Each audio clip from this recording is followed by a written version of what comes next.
मराठी माणूस राज ठाकरेंना धनुष्यबाणाच्या मंचावर बघायला उत्सुक आहे। राज ठाकरे हे बाळासाहेबांचे प्रतिरूप आहेत असं राजू पाटलांनी म्हटलेलं आहे। ठाकरे नाव हिंदुत्वासोबत असावं ही अनेकांची इच्छा पूर्ण होणार। राऊत महान व्यक्तिमत्व आहेत, त्यांच्यावर मी फार बोलणार नाही अशी टीका देखील संजय राऊत यांच्यावर राजू पाटलांनी केलेली आहे। आहे मनसे आमदार राजू पाटील त्यांच्याकडनं विचारून घेऊया। सर, काय सांगाल? तब्बल 18 वर्षानंतर पुन्हा एकदा शिवसेनेच्या स्टेजवरती राज ठाकरे बोलणार आहेत, कसं पाहता याकडे? नाही, नक्कीच आमच्यासाठी माननीय राजसाहेबांची सवय पर्वणीच असते, परंतु आमच्यासारखेच बहुसंख्य शिवसैनिक मराठी माणूस मान्य राजसाहेबांना धनुष्यबाण किंवा त्या स्टेजवर बघायला आसुसलेलं होतं आणि आज त्यांची या इलेक्शनच्या निमित्ताने प्रचार सभेच्या निमित्ताने का होईना त्यांची एक इच्छा पूर्ण होताना दिसत आहे।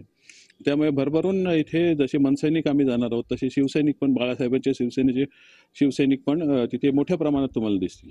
एकंदरीत एवढ्या वर्षापासून आपण एकत्र काम करतो, मनसेचे मोठ्या प्रमाणात कार्यकर्ते होते, मात्र शिवसेनेमध्ये जे कार्यकर्ते त्यांनाही उत्सुकता होती की कुठेतरी आम्ही राजसाहेबांबरोबर आपण एखादा फोटो काढावा किंवा त्यांचं भाषण ऐकावं, पण नेहमी ते टीव्हीत बघायचे। आजचे ज्या प्रतिसाद जो आहे तो कसा मिळतोय? नाही, अर्थातच मान्य राजसाहेब हे बाळासाहेबांचे प्रतिरूप आहेत।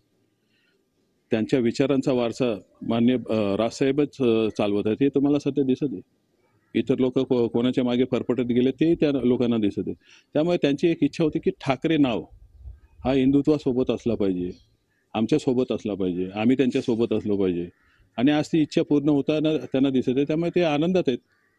विरोधकाकडनं टीका केली जाते। कालच संजय राऊत यांनी एक टीका केलेली आहे की औरंगजेब वृद्धीच्या माणसांना हे सहकार्य करतात ते, आणि असं पाहिलं तर स्वर्गीय बाळासाहेब ठाकरे यांनाही यातना होत असतील, अशा प्रकारचं वक्तव्य केलं। याला कसं उत्तर देत? राऊत साहेब एक महान व्यक्तिमत्व आहेत आणि त्यांच्याबद्दल बोलण्या एवढा मी मोठा नाही आहे।